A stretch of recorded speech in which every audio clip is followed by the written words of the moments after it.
प्रधानमंत्री नरेंद्र मोदी जी के 12 वर्ष पूरे, भारत बना वैश्विक शक्ति। मुख्यमंत्री देवेंद्र फडणवीस और भाजपा प्रदेशाध्यक्ष रविंद्र चव्हाण ने बताया, राष्ट्र निर्माण का दौर। प्रधानमंत्री नरेंद्र मोदी जी के नेतृत्व में बदला भारत का स्वरूप। 12 वर्षों की उपलब्धियों पर मुख्यमंत्री देवेंद्र फडणवीस और भाजपा प्रदेशाध्यक्ष रविंद्र चव्हाण का बड़ा बयान। प्रधानमंत्री नरेंद्र मोदी ने अपने 12 वर्षों के कार्यकाल में ये साबित कर दिखाया है कि देश का स्वाभिमान जागृत करके व्यापक परिवर्तन लाया जा सकता है। केवल अनुदानों पर निर्भर रहने की मानसिकता से बाहर निकालकर भारत को वैश्विक मंच पर सम्मानपूर्वक खड़ा करने का कार्य उन्होंने किया है। इतना ही नहीं, मेक इन इंडिया अभियान को आगे बढ़ाते हुए देश को मेक फॉर वर्ल्ड की दिशा में ले जाने में भी उनका महत्वपूर्ण योगदान रहा है। जो भारत पहले एक याचक राष्ट्र के रूप में देखा जाता था, उसे एक उभरती हुई वैश्विक शक्ति बनाने का काम प्रधानमंत्री मोदी जी ने किया है। ऐसे गौरवपूर्ण शब्द मुख्यमंत्री देवेंद्र फडणवीस ने मुंबई में व्यक्त किए।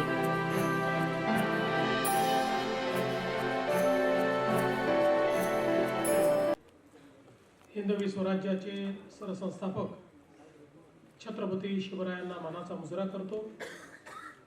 भारतीय राज्यघटनेचे शिल्पकार भारतरत्न डॉक्टर बाबासाहेब आंबेडकर यांना मानवंदना अर्पित करतो।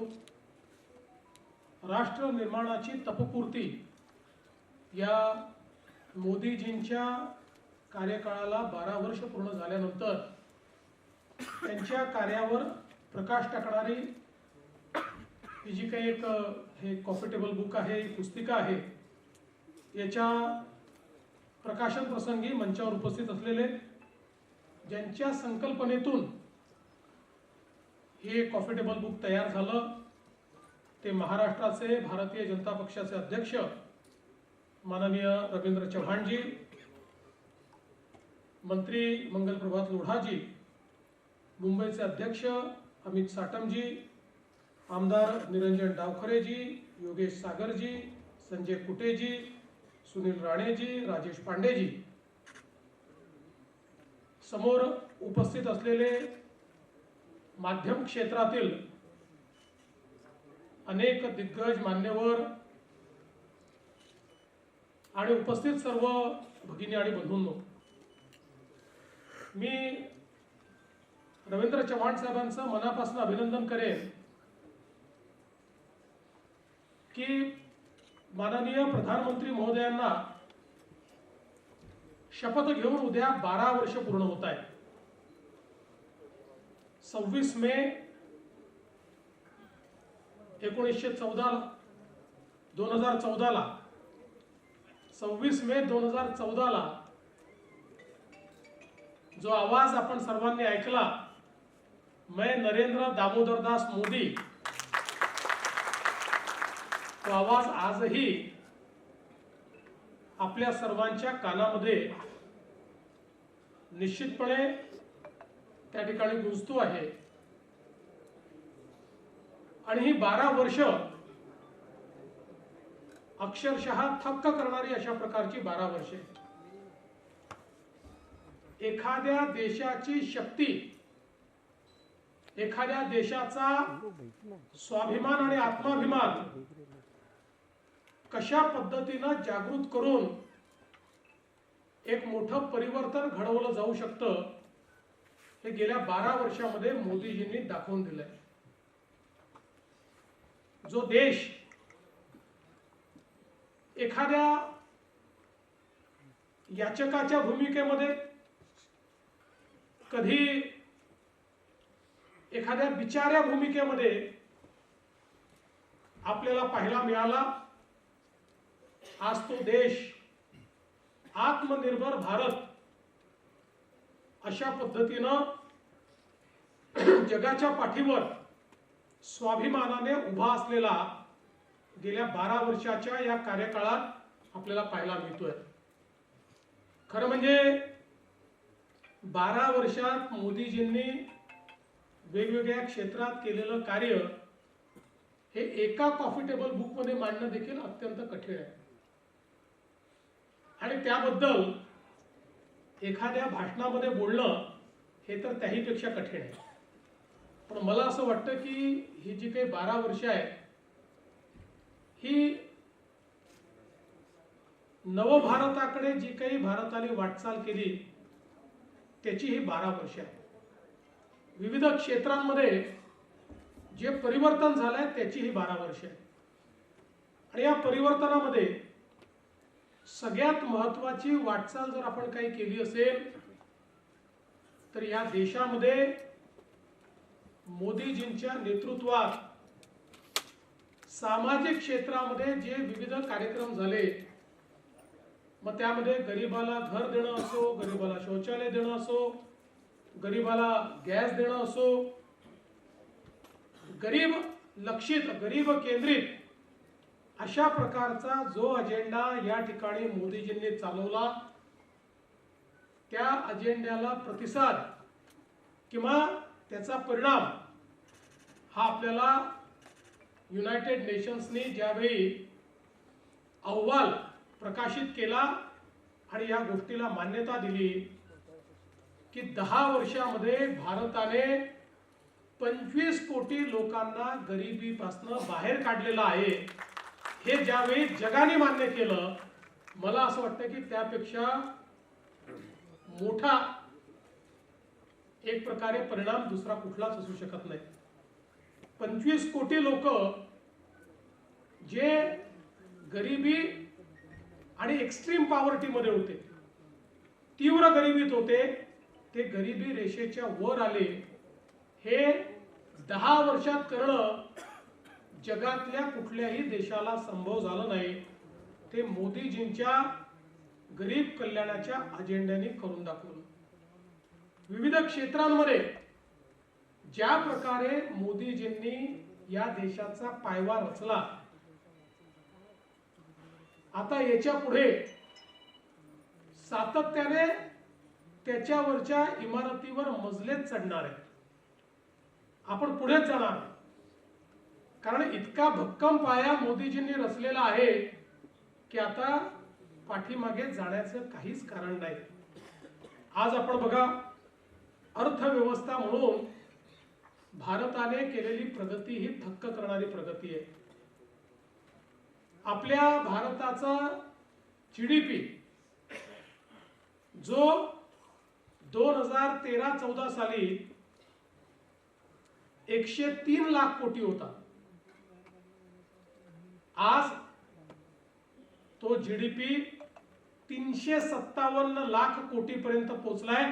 म्हणजे 10 वर्षामध्ये 3 पटीने आपला जीडीपी या ठिकाणी वाढलेला आहे.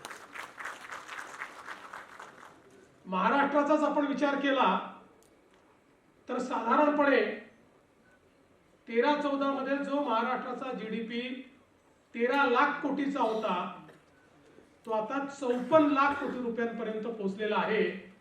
आणि मला असं वाटतं की ही जी काही एक प्रकारे देशाच्या अर्थव्यवस्थेची वाढ आहे, मोदीजींनी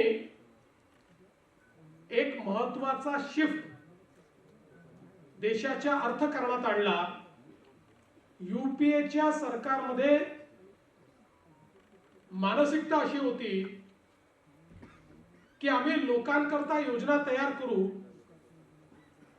आणि जे काही आहे ते अनुदानाच्या स्वरूपात लोकांना देऊ, त्याच्यावर लोकांनी जगलं पाहिजे. आम्ही नवीन संधी निर्माण करणार नाही, आम्ही देशाच्या विकासावर, देशामध्ये पायाभूत सुविधा तयार करण्यावर कोणताही खर्च करणार नाही, लोकांना आपल्यावर अवलंबित करून ठेवू, अशा प्रकारच्या मानसिकतेतून, ज्याला डोल्सची इकॉनॉमी म्हणतो, अशा प्रकारची अर्थव्यवस्था, अनुदान प्रेरित अर्थव्यवस्था ही त्या काळामध्ये तयार झाली. आणि त्याचा परिणाम असा झाला की हळूहळू अर्थव्यवस्थेच्या ताणामुळे आपण संधी पण निर्माण करू शकलो नाही आणि लोकांना त्यांच्या जीवनाकरता आवश्यक काय आहे तेही देऊ शकलो नाही. परिणामतः इतक्या मोठ्या प्रमाणात देशातल्या गरिबीमध्ये एक मोठी जंप आपण 10 वर्षाच्या यूपीएच्या कार्यकाळात पाहिली.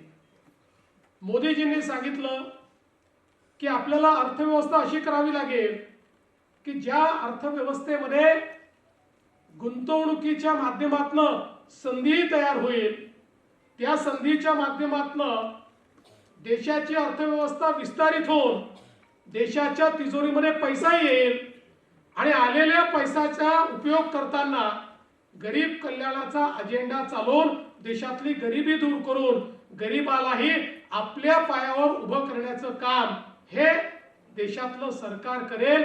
अशा प्रकारचे एक आर्थिक नवीन विचार, जो अंत्योदयाचा विचार आहे, जो दीनदयालजींचा विचार आहे, हा विचार या ठिकाणी मांडण्याचं काम, आणि केवळ मांडण्याचं नाही तर ते प्रत्यक्षात आणण्याचं काम हे मोदीजींनी या ठिकाणी करून दाखवलं.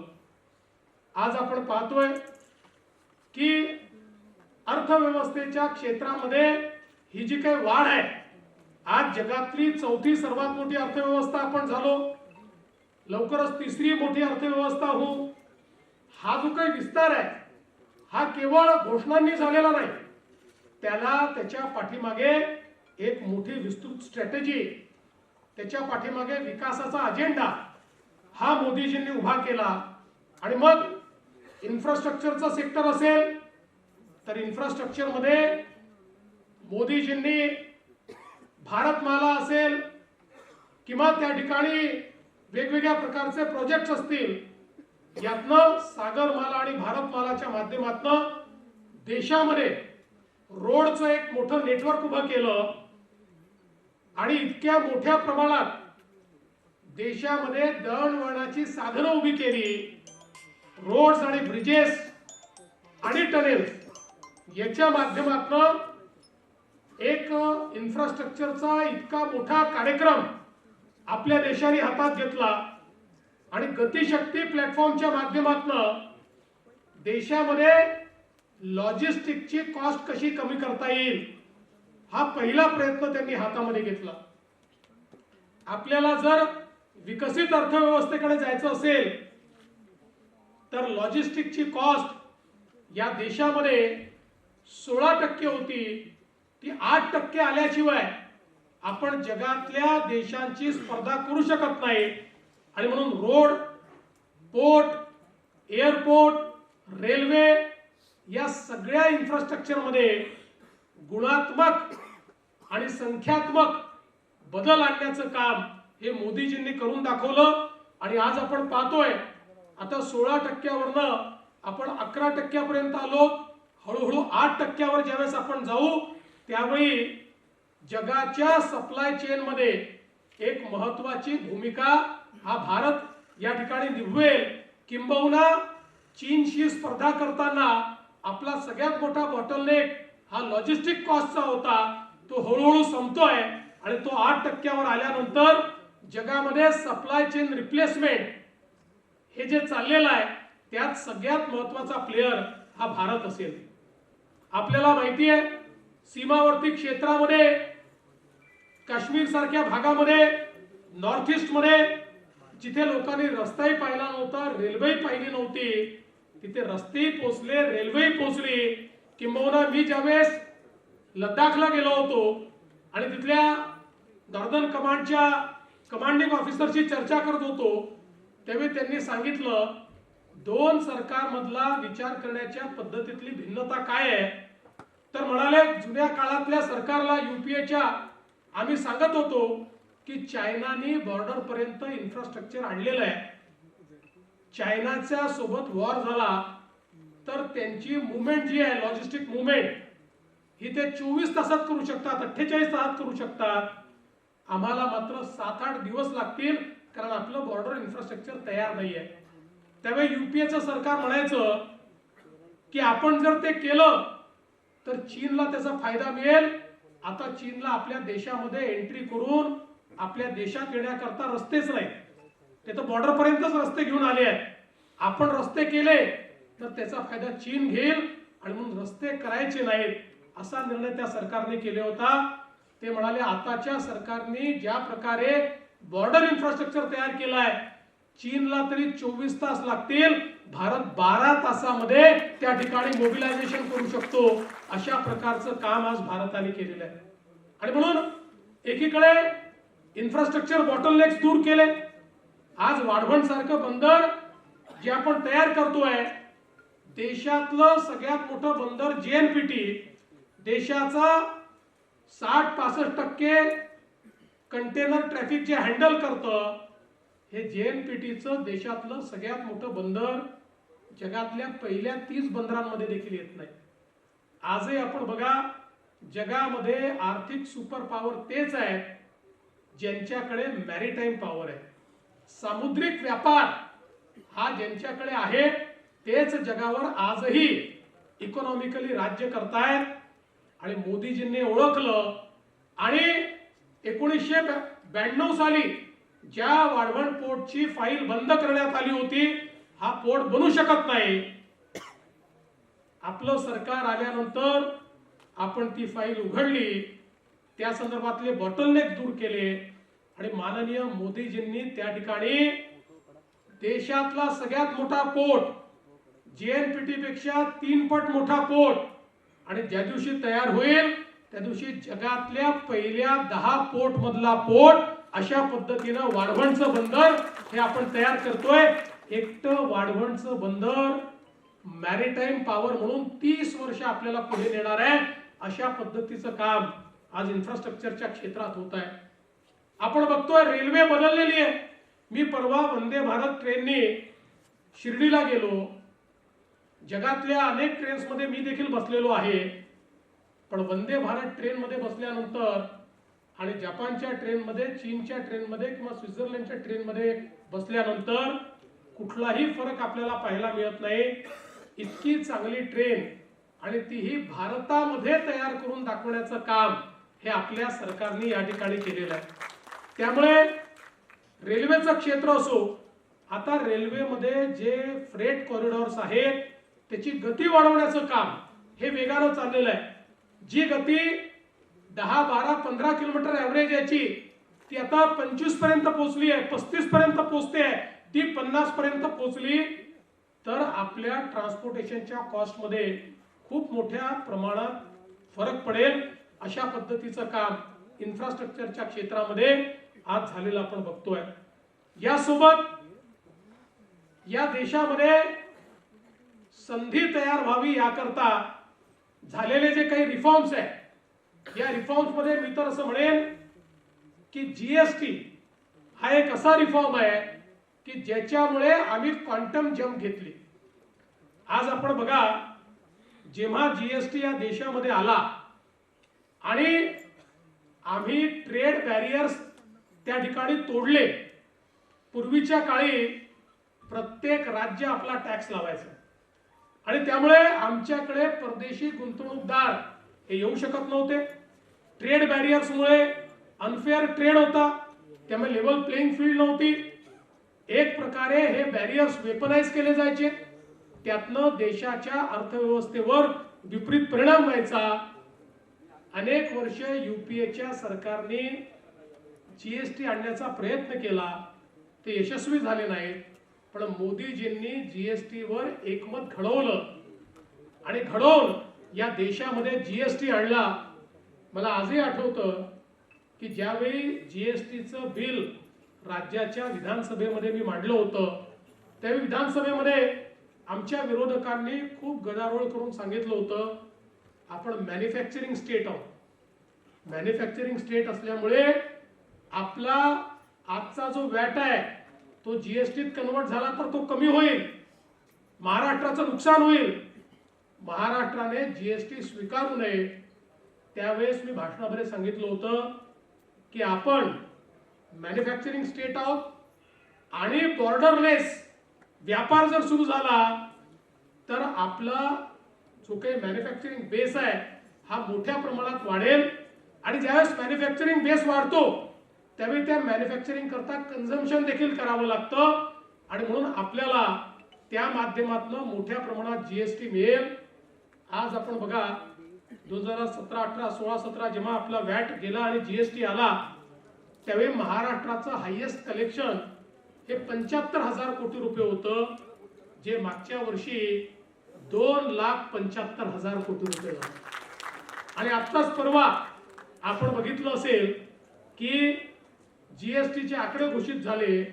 या आकड्यांमध्ये आपल्या नंतरची जी दोन्ही राज्य आहेत 2 नंबर आणि 3 नंबर ती दोन्ही राज्यांना एकत्रित केलं तरी देखील महाराष्ट्राचा जीएसटी जास्त आहे आणि एक क्वांटम जंप आपण त्या ठिकाणी घेतली जीएसटी मुळे।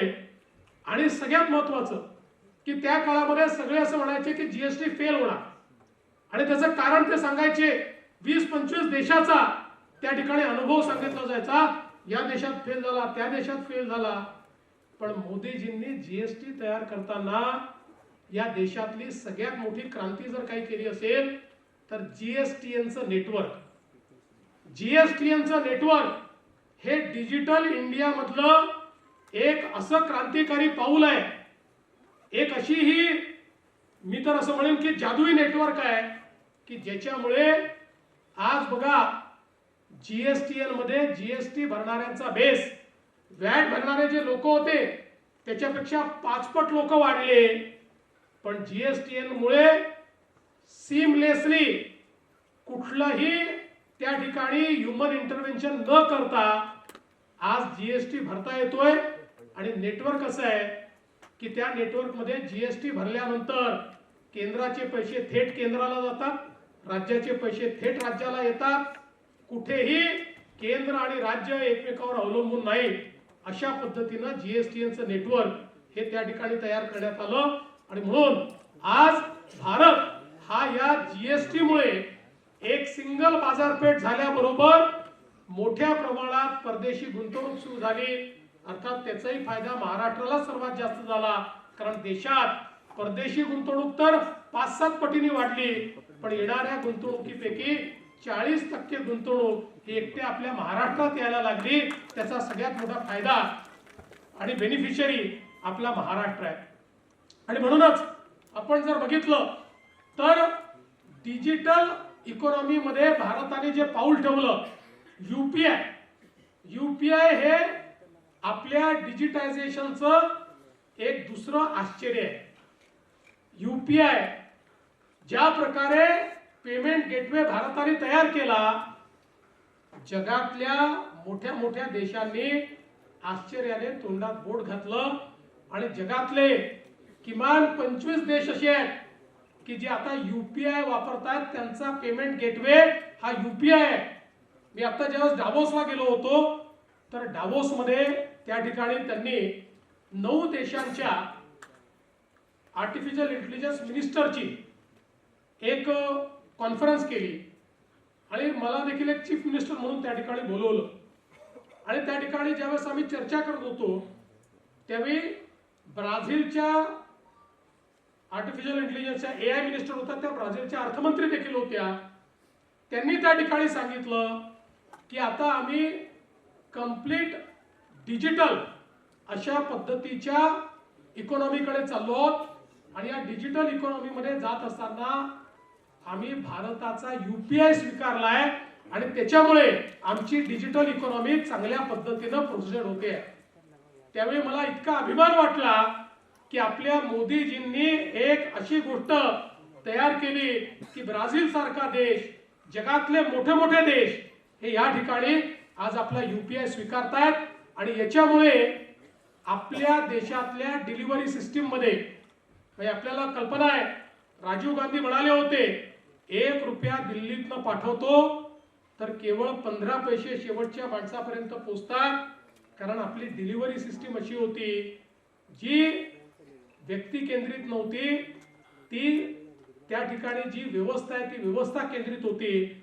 व्यवस्थेतल्या प्रत्येक माणसाला त्यातनं आपला शेअर काढून घेता येत होता आणि त्यामुळे शेवटच्या माणसाला 15 पैसेच मिळायचे। पण मोदीजींनी ही जी सिस्टीम उभी केली, मोबाईल आणि यूपीआयची जी सिस्टीम तयार केली, जनधन खात्यांची जी सिस्टीम तयार केली, त्यामुळे आता कुठल्याही योजनेचे पैसे हे थेट बेनिफिशियरीच्या खात्यामध्ये जातात। आता आपल्याला हे ऐकायला मिळत नाही की तहसीलदाराने पैसा रोखला, तलाठ्याने आमचे पैसे खाऊन टाकले, कुठल्या तरी इंजिनियरने आमचे पैसे मारून टाकले। आता हे होत नाही, थेट लोकांच्या खात्यामध्ये पैसे जायला लागले आणि भारतातल्या डिलिव्हरी सिस्टीमला एक प्रकारे नवीन रूप देऊन या देशातला ग्रासरूटचा जो भ्रष्टाचार होता तो समाप्त करण्याचं काम हे मोदीजींनी या ठिकाणी केलं। खरं म्हणजे मी एक एक विषय सांगत राहिलो तर अख्खी रात्र मी याच्यावर भाषण करू शकेन, पण मला असं वाटतं की एका क्षेत्राकडे अजून आपण लक्ष दिलं पाहिजे, ते म्हणजे फॉरेन पॉलिसी आणि डिफेन्स. एक नवीन भारत आपण पाहतोय जो कोणाच्याही दबावात येत नाही. आपण पाहिलं अलीकडच्या काळामध्ये ट्रेड ही वेपनाइज होते. आपण बघितलं भारतावर वेगवेगळ्या प्रकारचे ट्रेड बॅरियर्स टाकले, पण ट्रेड बॅरियर्स टाकल्यानंतर भारत याचक म्हणून गेला नाही. भारताने विनंती केली नाही की तुम्ही ट्रेड बॅरियर्स उचला.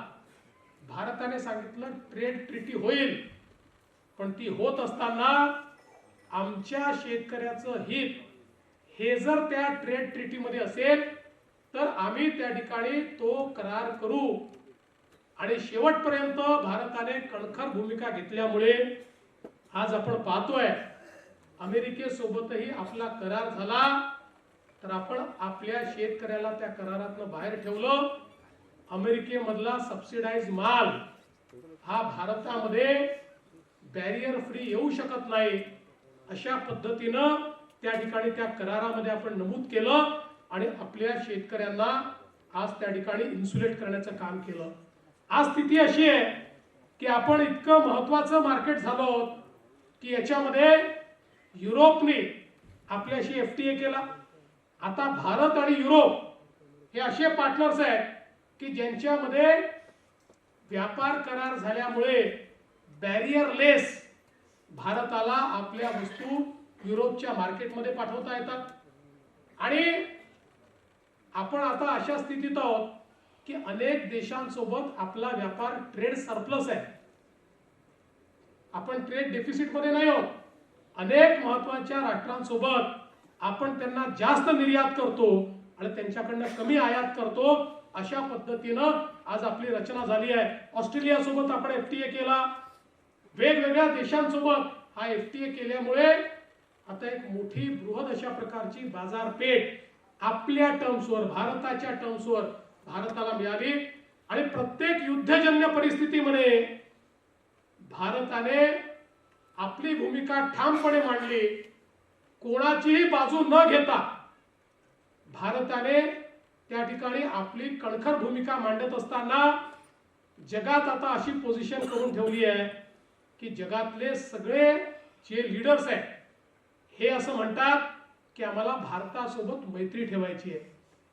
कालच आपण ट्रम्प यांचं भाषण ऐकलं असेल. ते म्हणाले भारत आमचा मित्र आहे, भारताला जे पाहिजे ते देण्याकरता आम्ही तयार आहोत. जगामध्ये अमेरिका असो, रशिया असो, युरोप असो, अगदी ज्यांचे युद्ध चालले आहेत ते रशिया आणि युक्रेन असो किंवा अमेरिका, इस्रायल आणि इराण असो, हा प्रत्येक देश म्हणतो आमचा विश्वास भारतावर आहे, आमची मैत्री भारताशी आहे. आणि आजच मी एका फोरमच्या काही लोकांशी बोलत होतो. त्या फोरममध्ये देशातले काही उद्योगपती होते. ते सगळे उद्योगपती म्हणत होते की आज उद्या जेव्हाही हा वॉर समाप्त होईल त्यावेळी भारत इतक्या युनिक पोझिशन मध्ये आहे. भारताने या सगळ्या परिस्थितीमध्ये जी भूमिका घेतलेली आहे त्या भूमिकेमुळे आता एकदा वॉर जेव्हा स्टॉप होईल त्यानंतरचा जो काही इकॉनॉमिक राईज आहे त्याच्यामध्ये भारताला अत्यंत प्रमुख भूमिका मिळेल. मला असं वाटतं की ही जी एक कणखर अशा प्रकारची भूमिका आणि भूमिका दाखवत असताना ऑपरेशन सिंदूर सारखं ऑपरेशन की ज्याच्यामध्ये भारताने आपली सामरिक शक्ती ही दाखवून दिली. कारण आपल्याला माहिती आहे भारत केवळ पाकिस्तानशी युद्ध लढत नव्हता. भारत हा एक प्रकारे चीनशीही सुडो वॉर लढत होता. कारण पाकिस्तानला शस्त्रास्त्र आणि सगळ्या प्रकारची लॉजिस्टिकल मदत ही चायना देत होतं. सगळा त्या ठिकाणी खर्च जो काही असेल त्यामध्ये आपल्याला कल्पना आहे की तो कुठून येत होता हे सगळ्यांना माहिती आहे. पण भारताने दाखवून दिलं की भारतामध्ये तयार झालेले जे इक्विपमेंट्स आहेत, भारताचे ड्रोन्स, भारताचे जे काही मिसाइल्स, याची शक्ती आपण दाखवून दिली. आणि अक्षरशः प्रिसिशनने जे काही त्या ठिकाणी त्यांच्या युद्धाची विमानं होते, एअर बेसेस होत्या, त्या नष्ट करण्याचं काम आपण हे करून दाखवलं. दुसरीकडे त्यांनी त्यांच्या चायना मेड अशा प्रकारचे हजारो ड्रोन्स मिसाईल्स सगळे आपल्यावर टाकले. एकही ड्रोन आणि एकही मिसाईल भारतावर यशस्वीपणे मारा करू शकला नाही. आपल्या एअर डिफेन्स सिस्टीमनी हवेतच हे सगळं त्या ठिकाणी मारून पाडलं. आणि यात सगळ्यात महत्वाचं काय आहे, आत्मनिर्भरता म्हणजे काय, तर जो भारत जवळपास सगळी शस्त्रास्त्र सगळी ही इम्पोर्ट करत होता, आज तो भारत 50,000 कोटी रुपयाचा एक्सपोर्ट करतोय.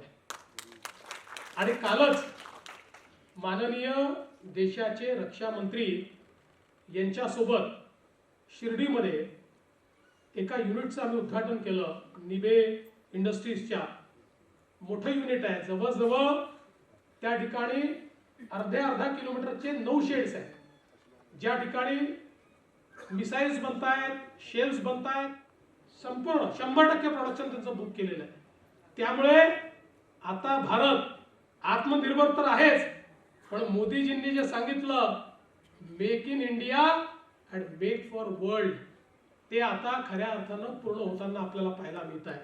आणि म्हणून एक नवीन भारत की ज्याच्यामध्ये गरिबाचा विचार होतो, एक नवीन भारत की ज्याच्यामध्ये शेतकऱ्यांचा विचार होतो, ज्याच्यामध्ये महिला या लक्षित धरून बेटी बचाव पासनं बेटी पढाव पासनं तर लखपती दीदी पर्यंत विविध कार्यक्रमांच्या माध्यमातून महिलांना अधिकारिता दिली जाते.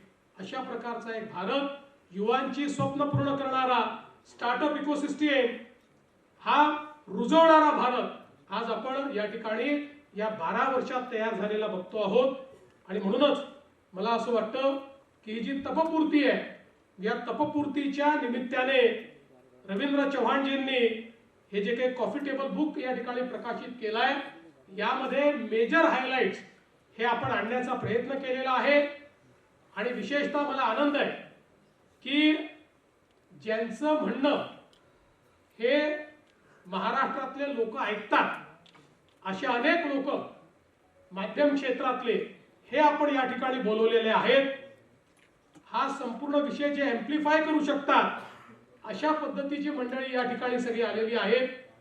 त्यामुळे मला विश्वास आहे की आपल्या सर्वांच्या माध्यमातून भारताची ही वाटचाल ही आपण जनाजनापर्यंत पोहोचवण्याचा प्रयत्न कराल. मी आपल्या सर्वांचे मनापासून आभार मानतो. माननीय रवींद्र चव्हाणजींचे मनापासून अभिनंदन करतो आणि माझं बोलणं संपवतो. जय हिंद, जय महाराष्ट्र. सर्वांनी दोन्ही हात उंच करून आपण सर्वांनी घोषणा द्यायच्या आहेत. बोला भारत माता की जय, भारत माता की जय, वंदे वंदे. खरं तर देशाचे पंतप्रधान नरेंद्र मोदीजी यांच्या नेतृत्वामध्ये त्यांनी राष्ट्र परमवैभवाच्या दिशेने घेऊन जात असताना भारत माता की जय हा जो ही जी घोषणा आहे की हा मंत्र आहे, हा मंत्र जेव्हा जेव्हा कोणीतरी एखादं छोटं बाळ की जे नुकतं जन्माला आलंय, जे आई आणि बाबा असं म्हणायला सुरुवात करत आहे, त्याच्या कानावरती सुद्धा जेव्हा भारत माता की असा जेव्हा शब्द येईल तेव्हा त्यांनी सुद्धा दोन्ही हात उंच करून जय म्हटलं पाहिजे. ही भावना आदरणीय पंतप्रधान नरेंद्र मोदीजी यांनी या पूर्णच्या पूर्ण 12 वर्षामध्ये तयार करण्याचं काम केलं. प्रत्येक क्षेत्र आणि या प्रत्येक क्षेत्रामध्ये काम करत असताना देशाला एक वेगळी दिशा कशी देता येईल, जगाच्या समोर भारत देशाला एक विश्वामधला असणारा सर्वश्रेष्ठ देश म्हणून नावारूपाला कसा येईल या दृष्टिकोनातून जे जे करता येऊ शकतं ते ते करण्याचा प्रयत्न हा आदरणीय पंतप्रधानांनी केला. विशेष म्हणजे काय तर एक मानसिकता बदलण्याचं काम सुद्धा हे आदरणीय पंतप्रधान नरेंद्र मोदीजींनी केलं. प्रत्येक व्यक्तीला असं वाटत होतं की येणारा काळ हा आपण आणि आपल्या देशातील असणारा प्रत्येक जण हा कशा पद्धतीने विचार करतोय आणि एक संपूर्ण देशभरामध्ये भ्रष्टाचाराच्या विरोधात एक जन आंदोलन उभं केलं आणि त्या जन आंदोलन फक्त उभं केलं नाही तर ज्या वेळेला मी पंतप्रधान म्हणून शपथ घेईन, पंतप्रधान म्हणून मी माझी कारकीर्द सुरू करीन, तेव्हा एक स्वतःच्या मनामध्ये त्यांनी विचार केला आणि त्यांनी बोलून दाखवलं, मैं न खाऊंगा और किसी को खाने नहीं दूंगा. पारदर्शकपणे कारभार हा यानंतरच्या काळामध्ये देशामध्ये होईल याची त्यांनी पूर्ण दखल घेतली आणि पार्लमेंट टू पंचायत या सगळ्या व्यवस्था बदलता कशा येतील आणि म्हणून डिजिटल इंडियाच्या माध्यमातून हा सर्व विषय हा त्यांनी हाताळायला सुरुवात केली.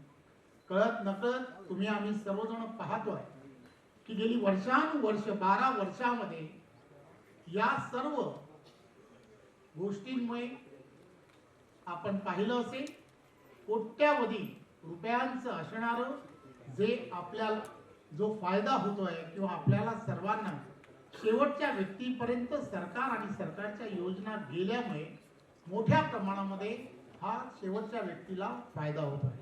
एवढ्यापुरतच नाही परंतु सर्व माणसांना जनजागृतीच्या रूपाने मग ते तुम्ही आम्ही सर्वजण आपल्या घरामध्ये पाहतो स्वच्छ भारत मिशन असेल, तुम्ही आम्ही सर्वांच्या असणाऱ्या एवढ्या वर्षाच्या असणाऱ्या सवयी, परंतु आता घरातील असणारं लहान लहान मूल सुद्धा आपण पाहतो तो आम्हाला सांगायला लागलाय की तुम्ही इथे कचरा टाकू नका. ही मानसिकता जी बदलली आहे ही बदललेली मानसिकता आदरणीय देशाचे पंतप्रधान नरेंद्र मोदीजी यांच्या स्वतःच्या असणाऱ्या वागणुकीमुळे आचरणामुळे हा जो बदल आहे तो बदल मोठ्या प्रमाणात झाला. पूर्वी तुम्ही आम्ही सर्वांनी पाहिलं असेल की अनेकांनी अनेक गोष्टींची सातत्याने प्रत्येक जाहीरनाम्यामध्ये वेगवेगळ्या पद्धतीने प्रत्येकाने आमिषी दाखवण्याचा प्रयत्न केला, परंतु देशाच्या पंतप्रधानांनी एक वेगळ्या पद्धतीने लोकांना आव्हान केलं की येणाऱ्या काळामध्ये जर तुमची परिस्थिती जर चांगली असेल तर तुम्हाला मिळणारा लाभ जो आहे तो लाभ सोडून द्या. आणि आपण पाहिलं असेल की एलपीजी सारख्या अशा असणाऱ्या जेवढे असणारे लाभार्थी त्यामध्ये होते, गॅस मधले असणारे लाभार्थी जीवित कपच्या माध्यमातून लोकांनी नाही करोडो लोकांनी स्वतःचे असणारे मिळणारा लाभ जो आहे तो लाभ सोडण्याचं काम केलं. ही जी मानसिकता बदलण्याचं काम, देशाला एक दिशा देण्याचं काम हे सातत्याने देवेंद्र फडणवीसजी असतील किंवा आदरणीय पंतप्रधान नरेंद्र मोदीजी यांच्या नेतृत्वाचं सरकार हे सातत्याने करत आहे. वेगवेगळ्या पद्धतीने काम केलं आणि हे काम जर आपल्याला सामान्य लोकांपर्यंत पोहोचवलं पाहिजे, राष्ट्र निर्माणाची असणारी ही प्रक्रिया की जी सातत्याने सुरू आहे ही लोकांपर्यंत पोहोचवणं अत्यंत गरजेचं आहे.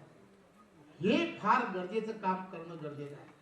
फक्त जमिनीवरतीच नाही तर अवकाशात सुद्धा ज्या पद्धतीने त्यांनी एक वेगळ्या पद्धतीने पाऊल उचललं, सरकारच्या असणाऱ्या त्यामध्ये असणारी मोनोपॉली ही त्यांनी काढली आणि त्यामध्ये सुद्धा खाजगी पद्धतीने आपल्याला काम करता येऊ शकतं. आणि आज आपण पाहतो की अवकाशामध्ये सुद्धा आपल्या देशाला एक वेगळ्या पद्धतीने एक वेगळा प्लॅटफॉर्म तयार करून आज जगामध्ये इतर देशांपेक्षा आपण पुढे मोठे व्हायला लागलोय हे आपण सर्वजण पाहतो. त्यामुळे देशाच्या पंतप्रधानांनी या 12 वर्षामध्ये वेगवेगळ्या पद्धतीने देशाला परमवैभवाच्या दिशेने घेऊन जाण्याचं काम केलंय याची आपणा सर्वांना कल्पना आहे. परंतु हा सर्व एखादी गोष्ट मग त्यामध्ये महाराष्ट्र प्रदेश भारतीय जनता पार्टीच्या आम्ही सर्वांनी या सर्व गोष्टींमध्ये असा विचार केला की आपण यामध्ये असणारे फक्त 12 विषय की 12 विषय घेऊन आपल्याला एक चांगलं असं संग्रही असं कॉपी टेबल बुक तयार करता येऊ शकतं का. आणि हे कॉपी टेबल बुक की ज्या बुक मध्ये एक वेगळ्या पद्धतीने आपल्याला या संपूर्ण गेलं युपीएचं सरकार आणि या सरकारने त्यावेळेच्या काळामध्ये घेतलेला निर्णय असेल त्यावेळेची त्यांची असणारी परिस्थिती आणि आज राष्ट्र निर्माणाच्या या 12 वर्षामध्ये आताची असणारी काय परिस्थिती एका ओळीमध्ये आपल्याला ते मांडता येऊ शकतं का, याचा कुठेतरी विचार करणं हे गरजेचं आहे. आणि आज आपण पाहत असाल या सभागृहामध्ये मी खरं तर आपल्या सर्वांचं खूप खूप आभारी यासाठी म्हणेन की मी आणि आम्ही सर्वांनी प्रयत्न करून असा विचार केला देवेंद्रजी की आपण फक्त माध्यमातील असणारे म्हणजे जे वेगळ्या पद्धतीने समाजामध्ये एक आपण ज्याला म्हणतो लोकशाहीचा चौथा स्तंभ म्हणून आपल्याला सर्वांना ओळखलं जातं, अशाच मंडळींना सगळ्यांना आपण या पूर्ण कार्यक्रमाला जर बोलवलं आणि यांना आपण ही जी आज जे कॉम्पिटेबल बुक जे आहे ते बुक ज्याचा आज आपल्या हस्ते प्रकाशन होणार आहे, या प्रकाशनाची एक प्रत देऊन त्याचा प्रचार आणि प्रसार आपण सर्वांच्या माध्यमातून जर करता आला तर नक्कीच जे तुम्हाला आम्हाला आणि देशातील 140 कोटी जनतेला येणाऱ्या काळात आणि पुढच्या भविष्यातील असणाऱ्या तरुणांना जे अपेक्षित आहे ते तुम्ही आणि आम्ही सर्वजण साध्य करू शकतो. आपण सर्वजण या कार्यक्रमाच्या निमित्ताने आपला अमूल्य वेळ की जो आपण सर्वांनी या कार्यक्रमाला दिला त्याबद्दल मी आपणा सर्वांचं मनपूर्वक धन्यवाद देतो. जय हिंद, जय भारत.